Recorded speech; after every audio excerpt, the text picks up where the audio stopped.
Assalamualaikum warahmatullahi wabarakatuh.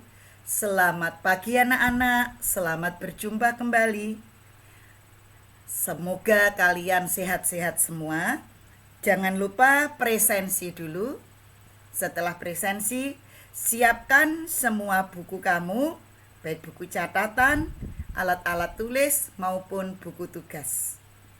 Pada kesempatan ini nanti kita akan membicarakan bab 4, yaitu tentang kelistrikan. Tentunya apa yang kamu bayangkan kalau kamu mendengar istilah listrik? Pasti bayanganmu nyetrum, terus rambutnya jegrak, ya toh? Nah, apa sebenarnya? Memang betul kalau listrik itu bisa menyebabkan nyetrum. Lalu apa yang menyebabkan nyetrum itu? Apa yang bisa menyebabkan nyetrum? Dan justru hal inilah yang sebenarnya asal mula penyebab munculnya listrik.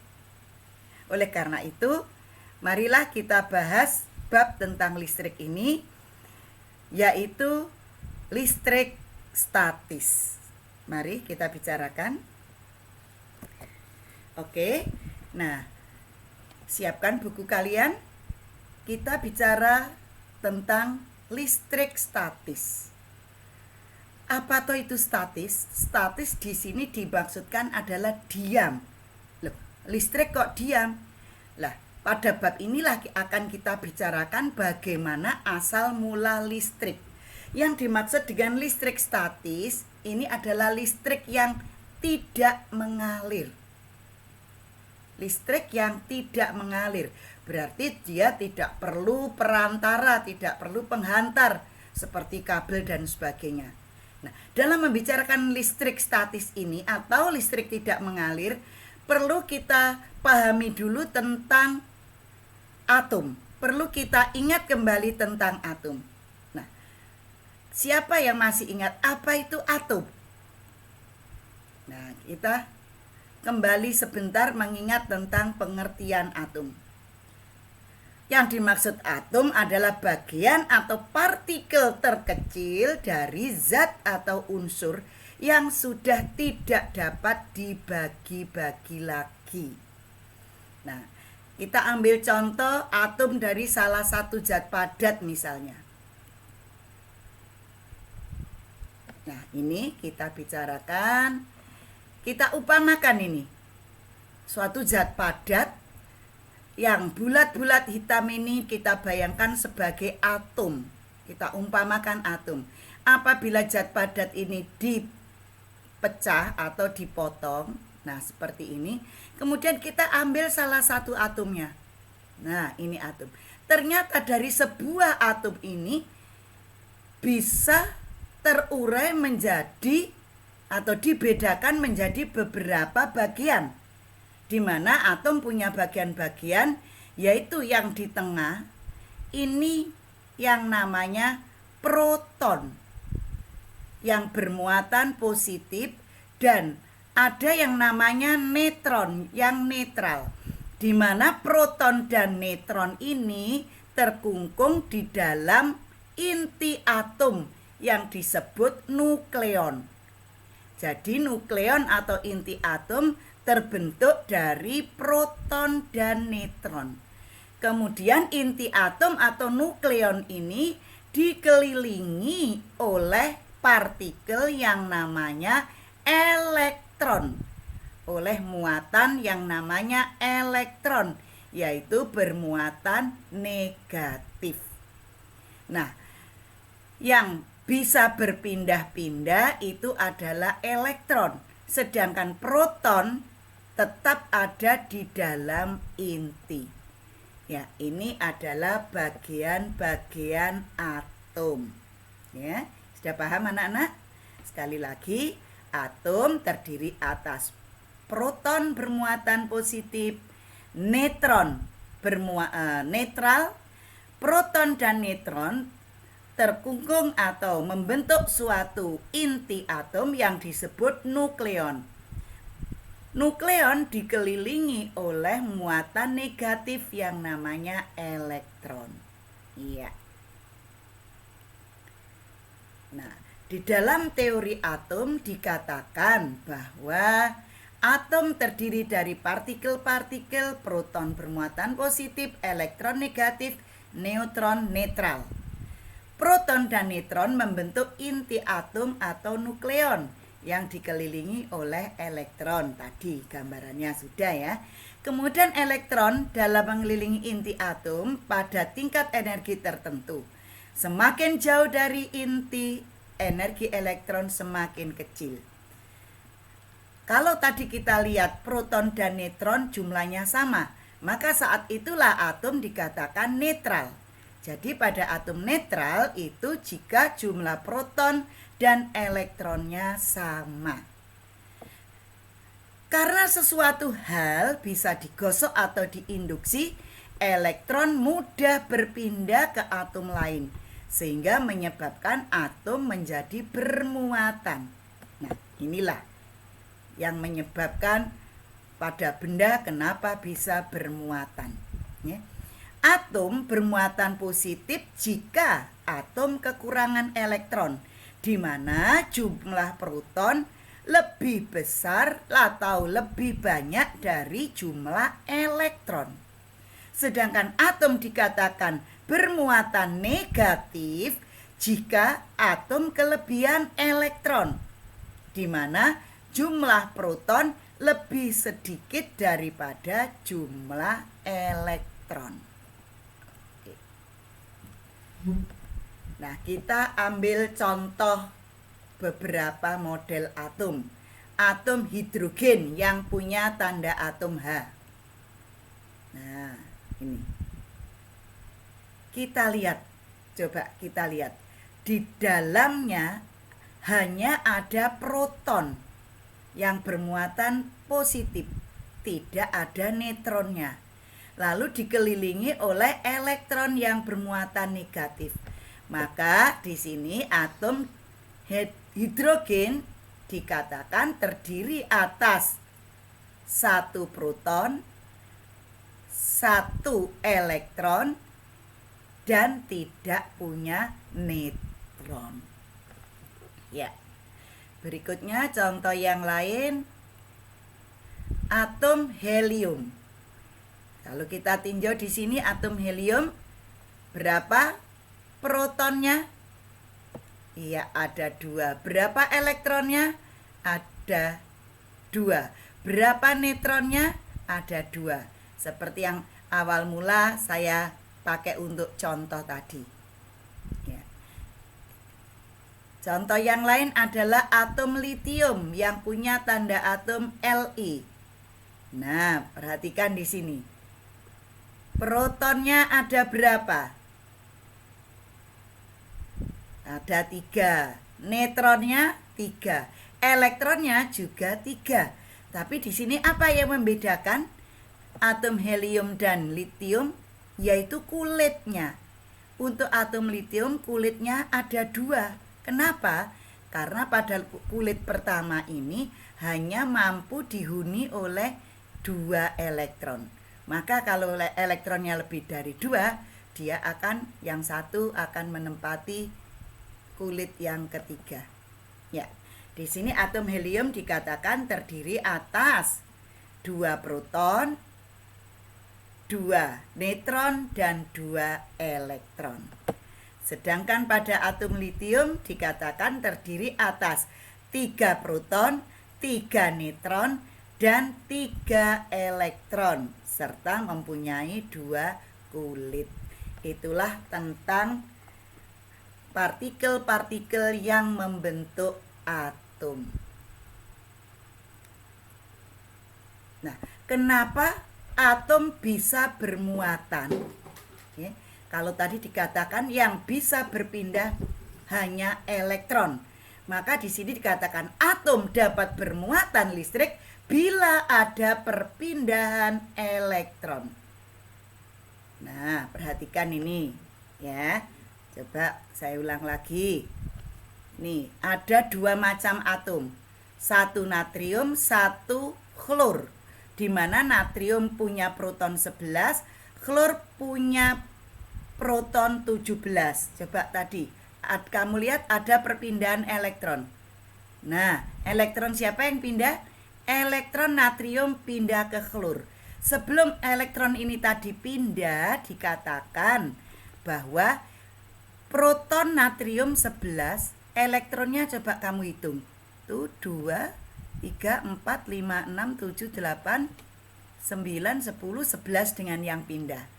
Sedangkan klor sebelum ada perpindahan elektron, protonnya 17, elektronnya juga 17. Jadi kamu hitung sendiri, ada 17. Nah, setelah ada elektron yang berpindah, maka di sini natrium menjadi kekurangan elektron. Elektronnya sekarang tinggal 10. Maka atom natrium kelebihan proton, kekurangan elektron. Sehingga dikatakan atom natrium yang kehilangan elektron tadi menjadi kekurangan elektron, maka menjadi bermuatan positif. Sedangkan klor kedatangan elektron, maka elektronnya menjadi bertambah, sekarang menjadi 18.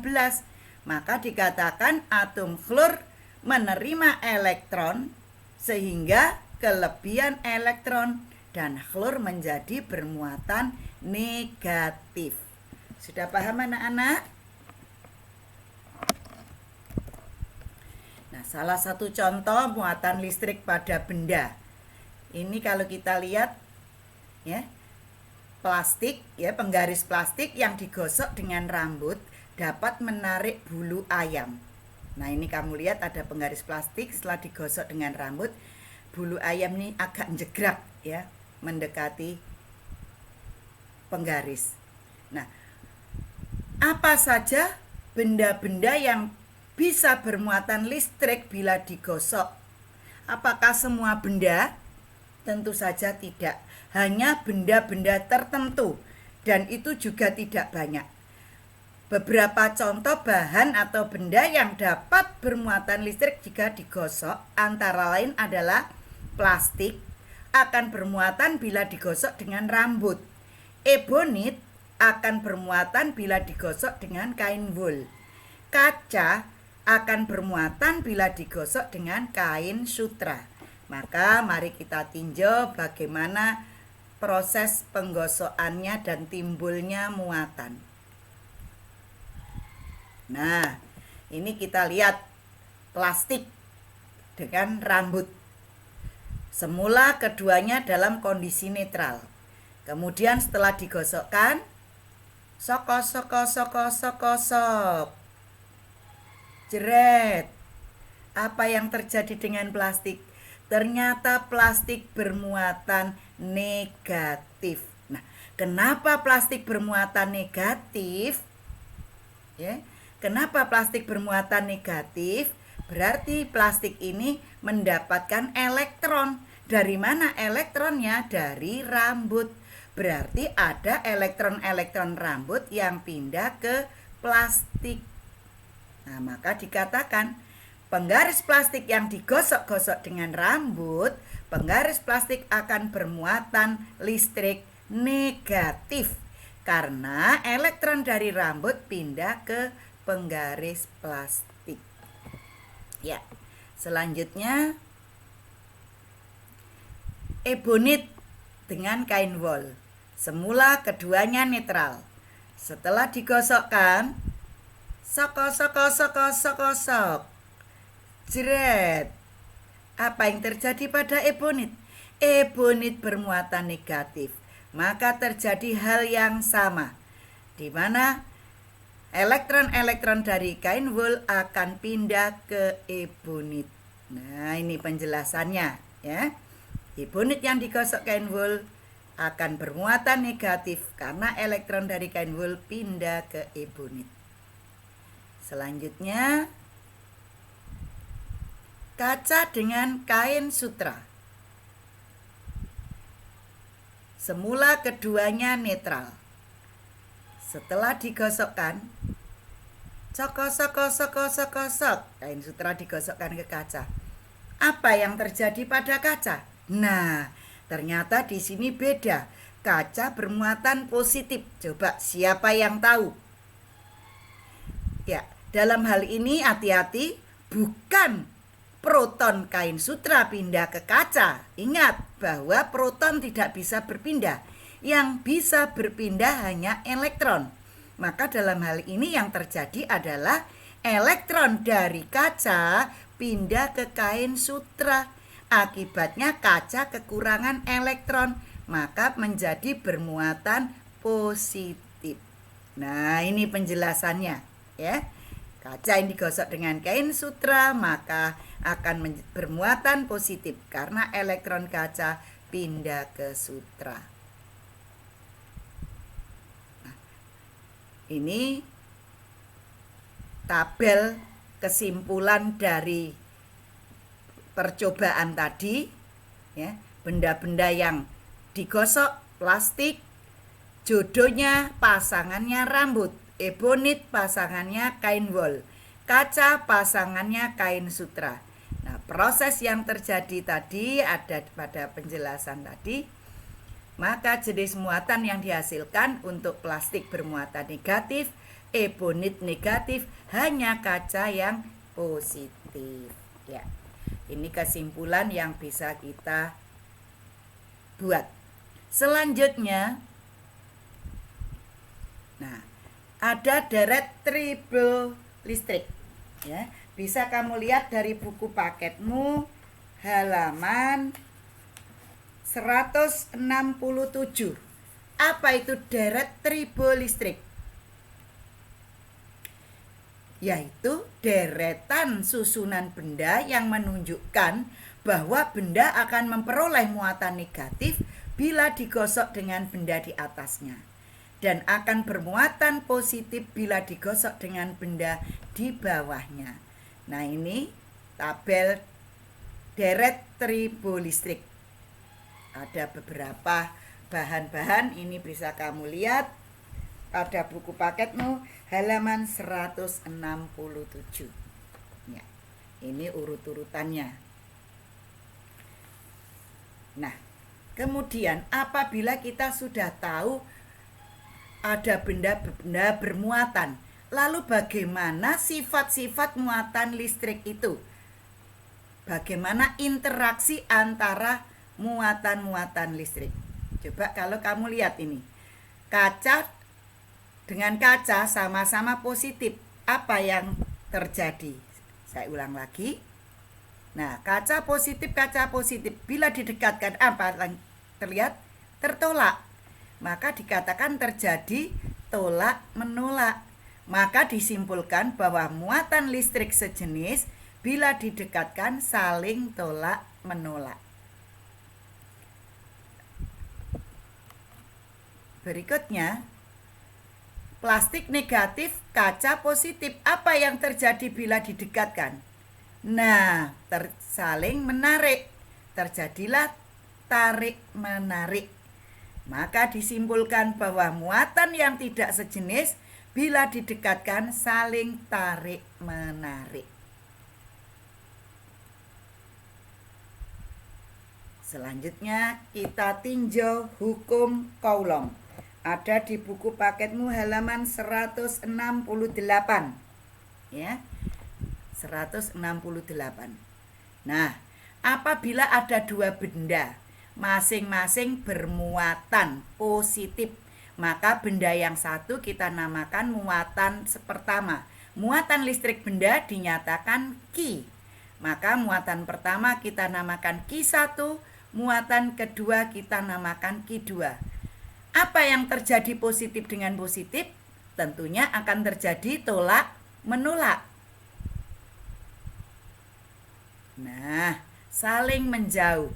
Nah, karena saling menjauh di sini dia menghasilkan gaya. Antara Q1 dan Q2 ada jarak sejauh R. Sedangkan Q1 dan Q2 tadi terjadi tolak menolak. Lah, tolak menolak itu menunjukkan munculnya gaya.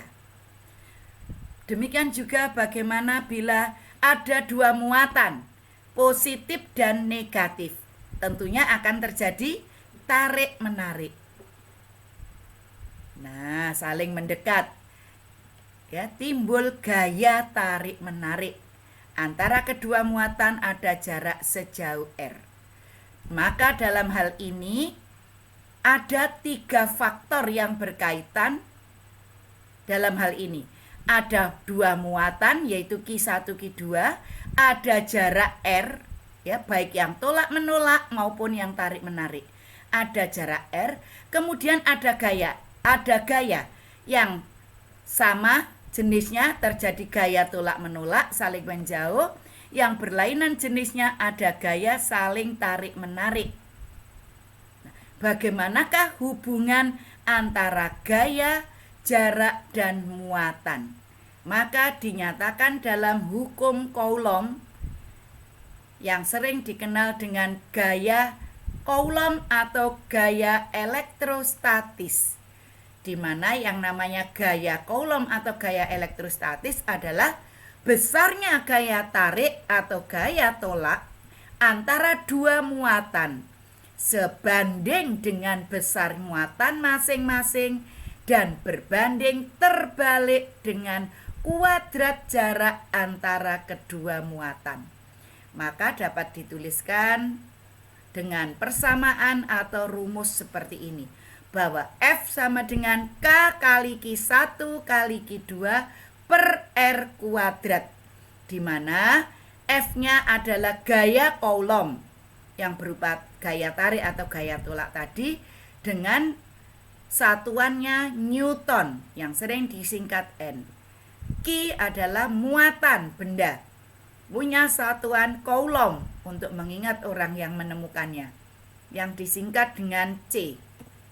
R adalah jarak, satuannya meter, dan di sini ada faktor K.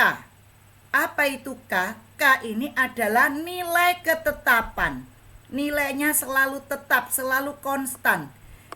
Maka dikatakan sebagai bilangan ketetapan yang nilainya 9 kali 10 pangkat 9 dengan satuan Newton meter persegi per Coulomb kuadrat.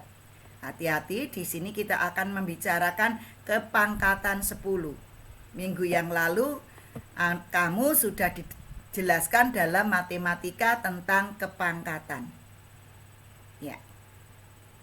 Nah, sekarang kita terapkan dalam soal. Soal yang pertama.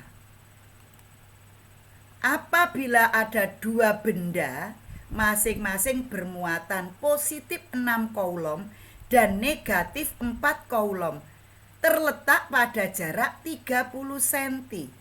Jika konstantanya 9 kali 10 pangkat 9 Newton meter persegi per Coulomb kuadrat, berapakah besar gaya tarik menariknya? Maka penyelesaiannya, hati-hati. Kalau ada soal semacam ini, tahap-tahapannya harus kamu buat. Diawali dengan diketahui. Apa yang diketahui? Di sini yang diketahui adalah muatan. Ada 2 macam. Maka kita namakan Q1 dan Q2. Q1-nya 6 Coulomb. Nah, tanda ini hanya menunjukkan jenis muatan, jadi tidak mempengaruhi nilai. Hanya pengaruhnya pada terjadi gaya tarik atau gaya tolak. Kemudian Q2, 4 Coulomb. R-nya 3 cm, kita ubah ke meter. Ya, dibagi 100 sehingga 0,3 meter. K-nya 9 kali 10 pangkat 9 Newton meter persegi per Coulomb kuadrat. Ditanya gayanya. Berapa besar gaya tarik menariknya? F dalam satuan Newton tadi. Maka jawabnya, rumusnya F sama dengan K kali Q1 kali Q2 dibagi R kuadrat. Nah, maka di sini hati-hati, perhatikan betul cara penyelesaiannya. Nilai K ini 9 kali 10 pangkat 9 dengan satuannya ini. Q1 6 Coulomb, Q2 4 Coulomb, saya letakkan di dalam kurung. kali 0,3 meter dikuadratkan. Karena ini R-nya kuadrat, hati-hati. Di sini seringkali anak ceroboh ya, tidak teliti. R-nya 0,3 dikuadratkan. Maka tolong bilangan-bilangan yang tidak ada pangkatnya kita kumpulkan. Sehingga 9 kali 6 kali 4. Kemudian 0,3 kali 0,3. Berarti kan 0,03. 0,09 ya. Maka dapat dituliskan dengan 9 kali 10 pangkat min 2. Lah satuannya bagaimana? Meter persegi dibagi meter persegi. Habis. Coulomb kuadrat, ini coulomb kali coulomb ya. Dibagi coulomb kali coulomb kuadrat dibagi coulomb kuadrat, maka juga habis. Sehingga satuannya tinggal Newton. Maka sekarang kita tinjau. 9 dibagi 9 habis. Maka tinggal 6 kali 4. Ketemu 24. 10 pangkat 9 dibagi 10 pangkat min 2. Karena pembaginya itu pangkat negatif, kita jadikan kali menjadi pangkat positif. Maka kali 10 pangkat 2. Ketemunya 24 kali 10 pangkat 11 Newton. Ya, itu salah satu contoh. Ya. Selanjutnya contoh yang kedua. 2 buah muatan Q1 dan Q2 berjarak 15 cm dan terjadi gaya tarik-menarik sebesar 4 Newton. Jika jarak kedua muatan itu didekatkan menjadi 5 cm, berapakah gaya tarik-menariknya sekarang? Nah, ini soal yang beda lagi. Di sini Q1 dan Q2 tidak diketahui. Di sini hanya menonjolkan perubahan jarak. Pertama jaraknya 15 cm, itu gayanya 4 Newton.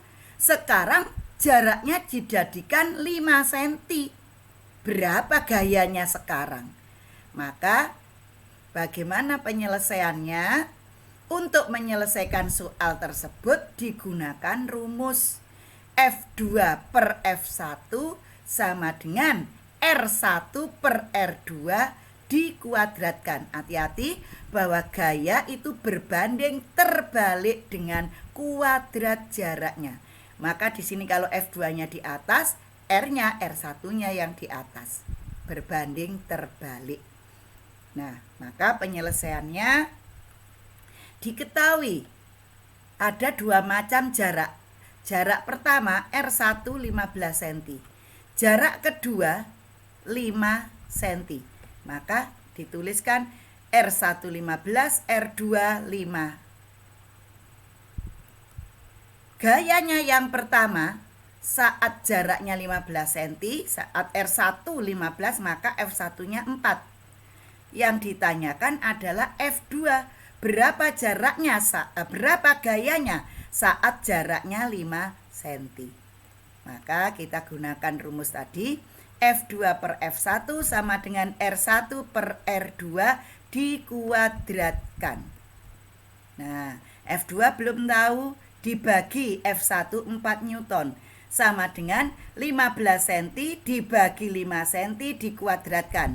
Dalam hal ini, kenapa satuannya tidak perlu diubah? Karena cm dibagi cm habis. 15 dibagi 5, 3 dikuadratkan sama dengan 9. Sehingga F2-nya sama dengan 9 kali 4 Newton. Ketemu 36 Newton. Demikianlah anak-anak untuk soal-soal muatan listrik. Latihannya bisa kamu lihat dari soal halaman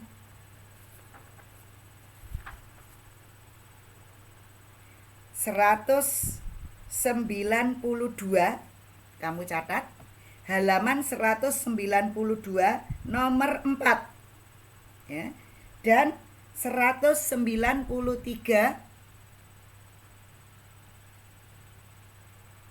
nomor 5.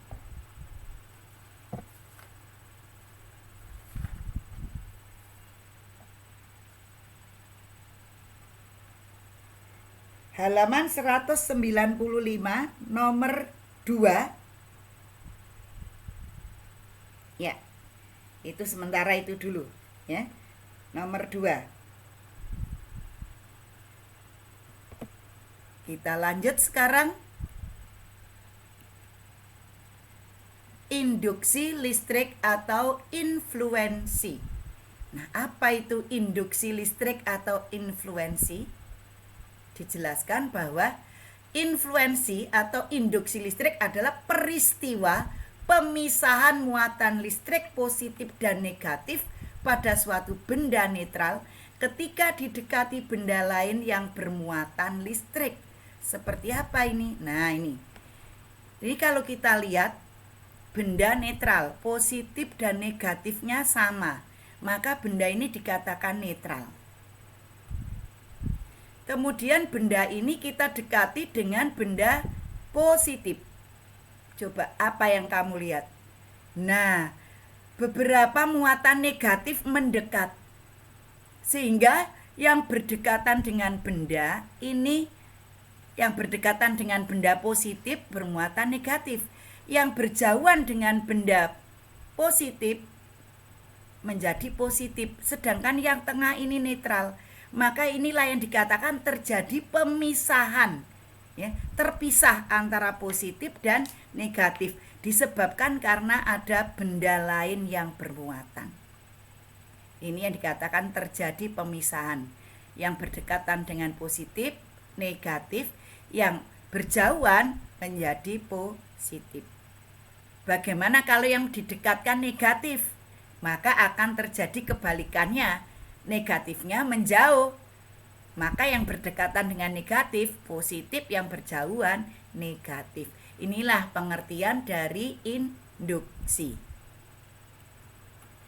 Nah, bagaimana cara memberi muatan listrik pada benda dengan induksi?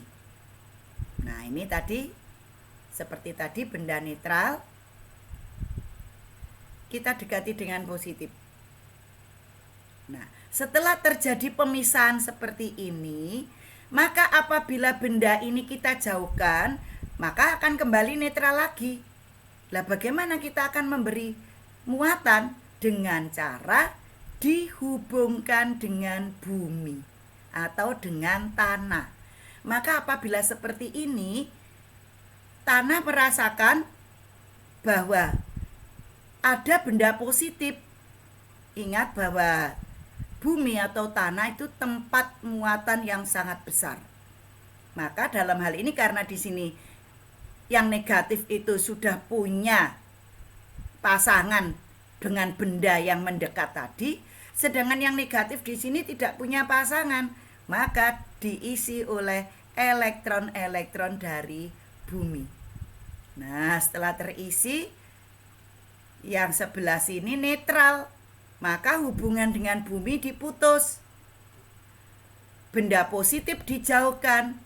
Lah, yang negatif ini setelah dijauhi, dia akan kembali, tapi sudah nggak punya tempat. Maka benda tadi menjadi kelebihan elektron dan bermuatan negatif.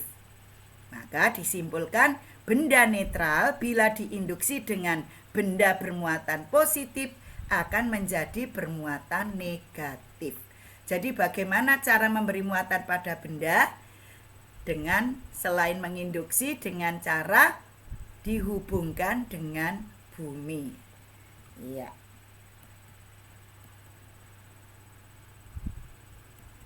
Nah, sekarang kita coba yang didekati negatif. Apa yang terlihat? Elektron-elektron menjauh. Ya, yang berdekatan dengan benda negatif adalah positif, tengahnya netral. Nah, karena di sini ada negatif, berhubungan dengan bumi, maka elektron-elektron akan segera masuk. Nah, karena yang bisa berpindah hanya elektron, ya. Elektron-elektron masuk.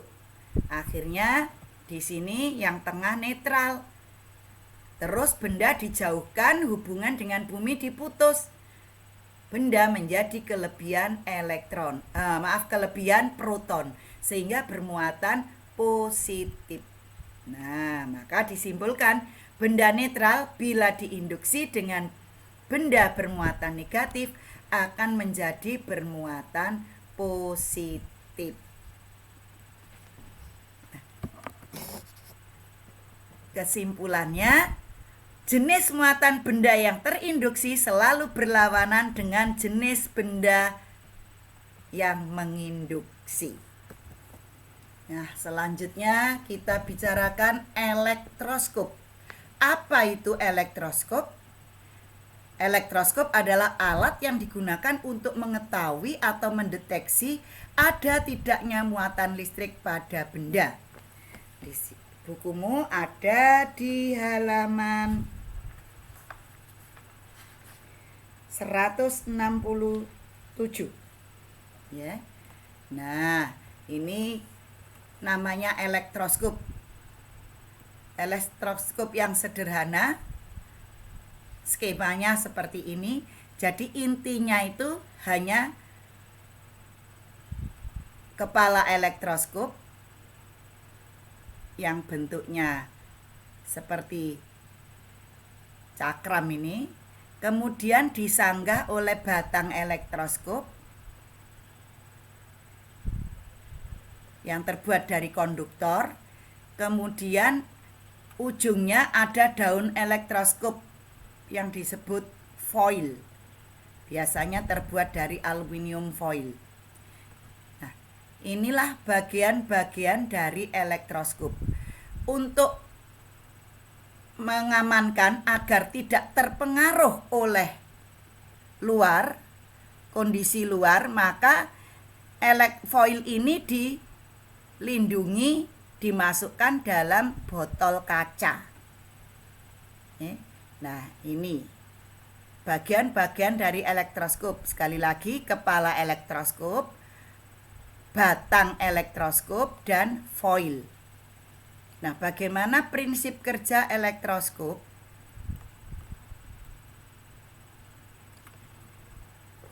Elektroskop mempunyai sifat dalam keadaan netral, foilnya tertutup. Ya, dalam keadaan netral, foilnya tertutup. Nah, pada saat elektroskop netral, daun elektroskopnya, foilnya tertutup. Apabila bermuatan, maka foilnya membuka, baik itu bermuatan positif maupun bermuatan negatif. Posisi foil membuka. Nah, ini sifat elektroskop. Jadi kalau kita menemukan elektroskop kok foilnya sedang membuka, berarti elektroskop itu sedang bermuatan. Tapi kalau foilnya menutup, elektroskop netral.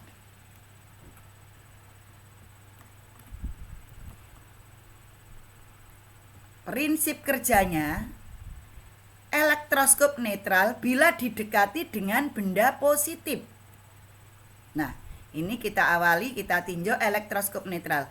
Bagaimana bila didekati dengan benda positif? Maka elektron-elektron akan mendekati benda positif. Berarti ada naik di bagian kepala elektroskop.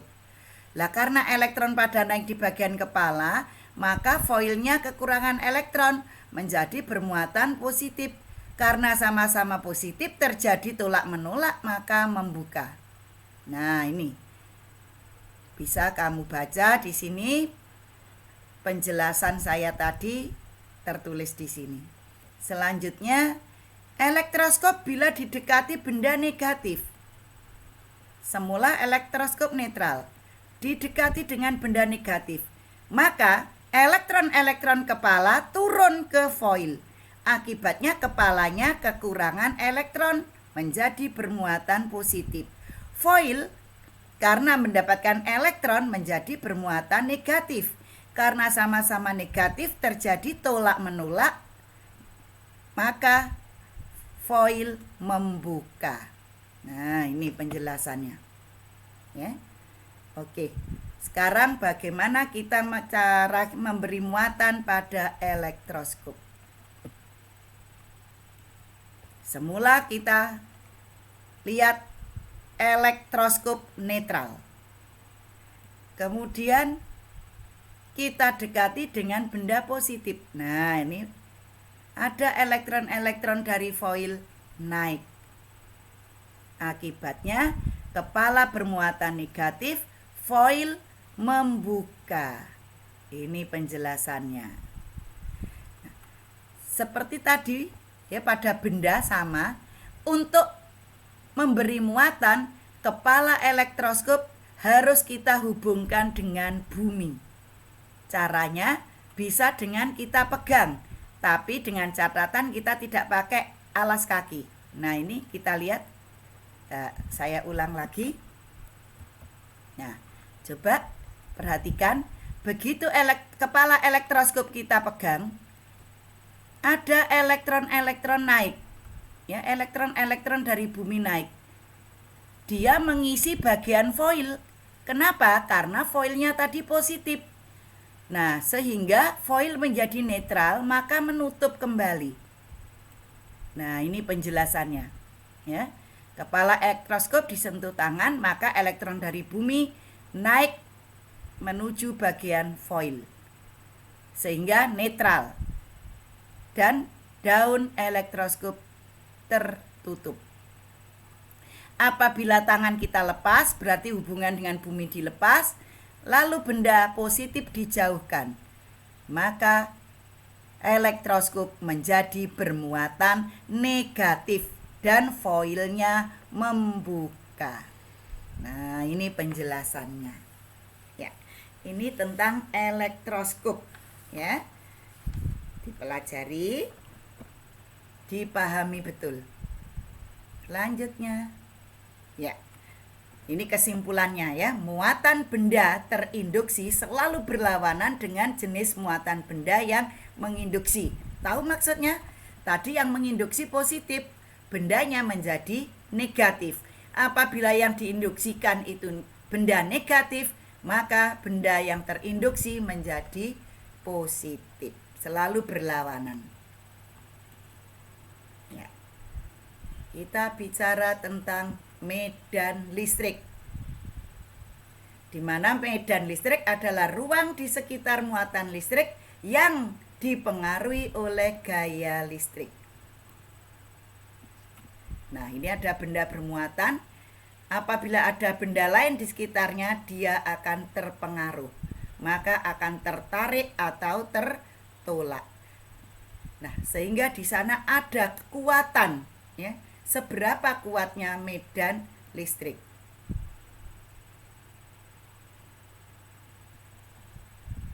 Iya.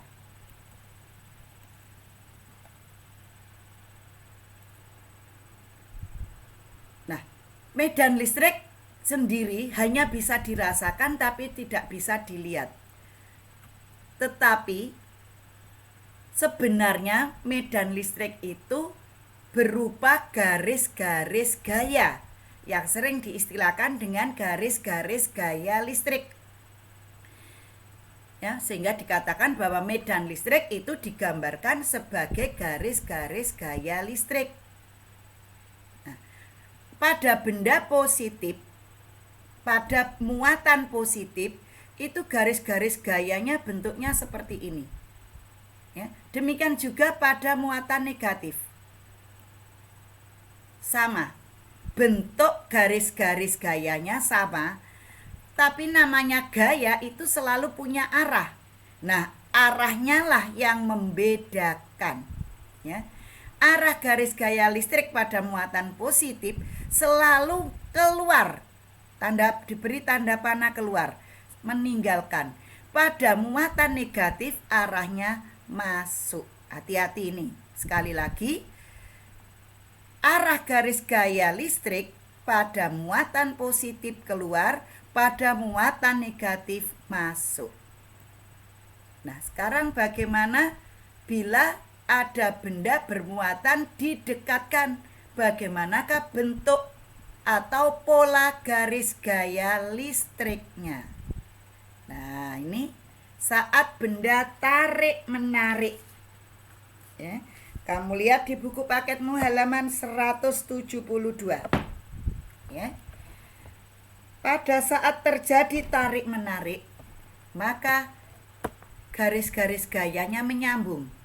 Nah, garis-garis gayanya menyambung seperti ini bentuknya. Seperti di buku paketmu halaman 172 itu digambarkan dengan garis-garis gaya yang banyak sekali. Ya, bentuknya seperti itu, saling menyambung. Nah, arahnya bagaimana?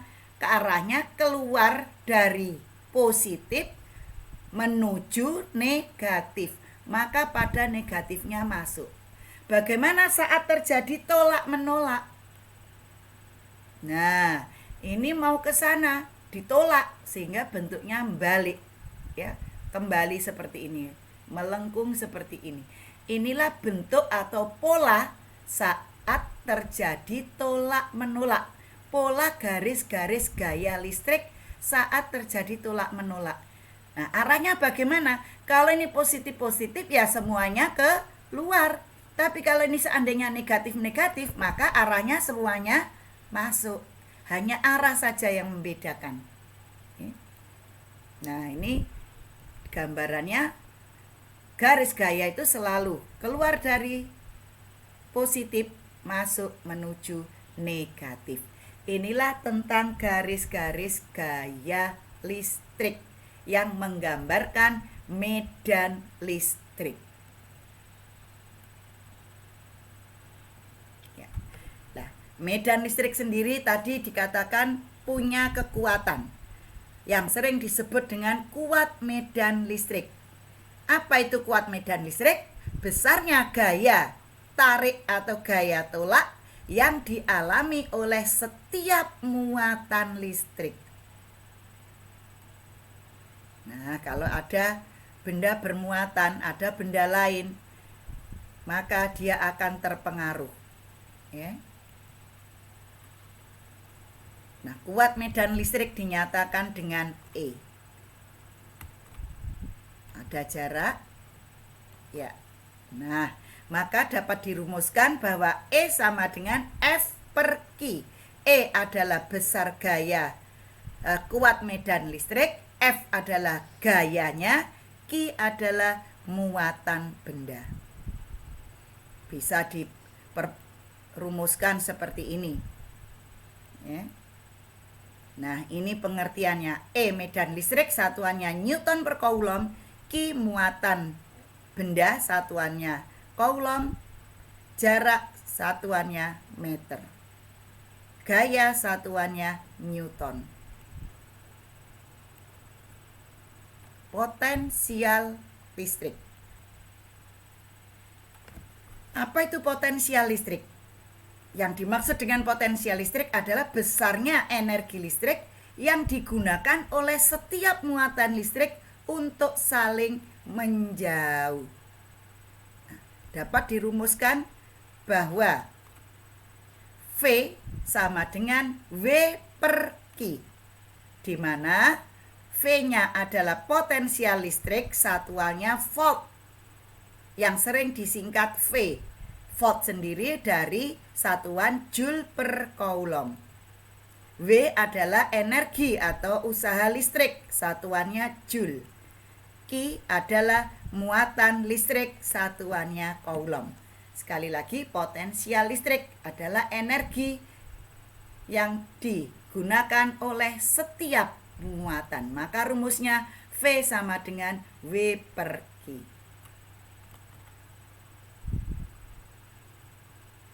Nah, ini contoh soalnya, ya. Saya tuliskan di sini. Usaha yang diperlukan untuk membawa muatan listrik dari benda A ke benda B adalah 6 Joule. Jika besar muatan yang dipindahkan adalah 2 milicoulomb, hati-hati, M di sini bukan meter ya, tapi milicoulomb. berapakah beda potensial antara benda A dan benda B? Maka penyelesaiannya usaha itu ya energi sama. Berarti di sini diketahui bahwa energinya 6 Joule, maka dituliskan W sama dengan 6J, 6 Joule. Kemudian muatan 20 milikoulomb. Mili itu nilainya 10 pangkat negatif 3 atau 1/1000. Jadi 20 kali 10 pangkat min 3 ini asalnya dari nilai mili. Ya, coulomb. Mili diganti dengan 10 pangkat min 3.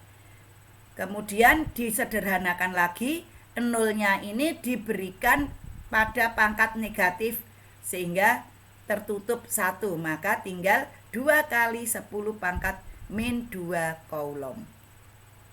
Ditanya beda potensial V dalam satuan volt. Maka jawabnya tadi rumusnya V sama dengan W per Q.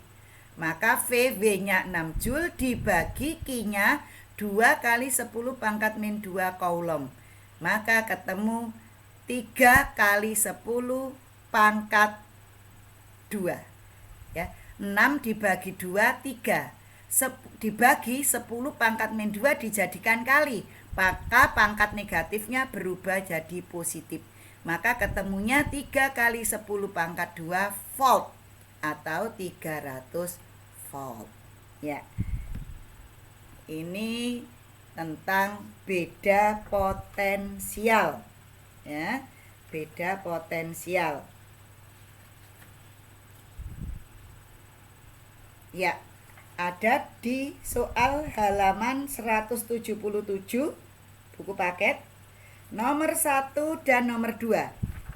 Halaman 177 dan 178.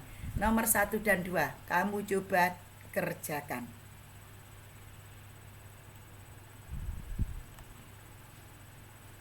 Nah, ini kejadian-kejadian alam yang berhubungan dengan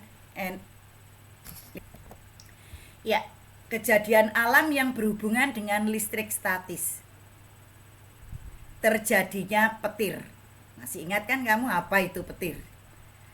Petir adalah loncatan bunga api listrik yang terjadi dari awan ke awan atau dari awan ke tanah dan sebaliknya.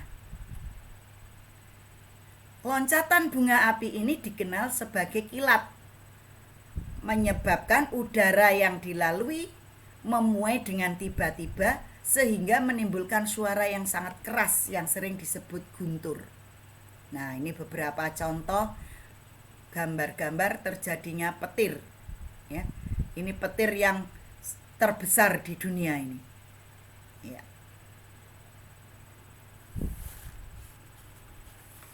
Kita lanjut. Terjadinya kilat. Nah, bagaimana terjadi kilat? Apabila ada sebuah rumah, kalau kita tinjau rumah ini dalam kondisi netral, positif negatifnya sama. Kemudian ada awan bermuatan negatif. Nah, dengan adanya awan bermuatan negatif, elektron-elektron akan segera turun ke tanah. Maka elektron dari awan akan segera mengisi. Karena tidak ada perantara, dia akan menyambar dengan cepatnya. Ya. Ini terjadinya kilat. Nah, bagaimana untuk menghindari tersambar petir? Maka dipasang penangkal petir.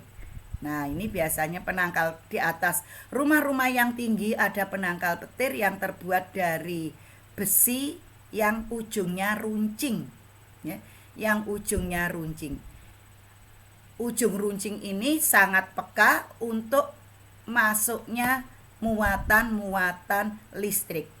Apabila ada awan bermuatan negatif, begitu elektron turun, elektron-elektron dari awan akan lewatnya penangkal petir pada besi ini, kemudian dihubungkan dengan kabel, ditanam di dalam tanah.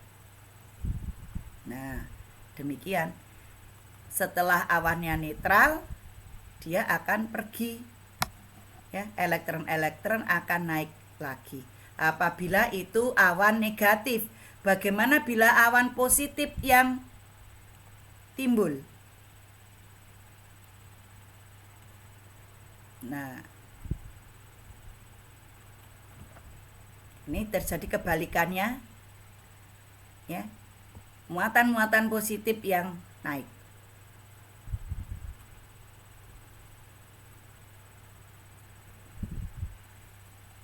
Oke, begitu. Netral, elektron dari tanah mengisi rumah.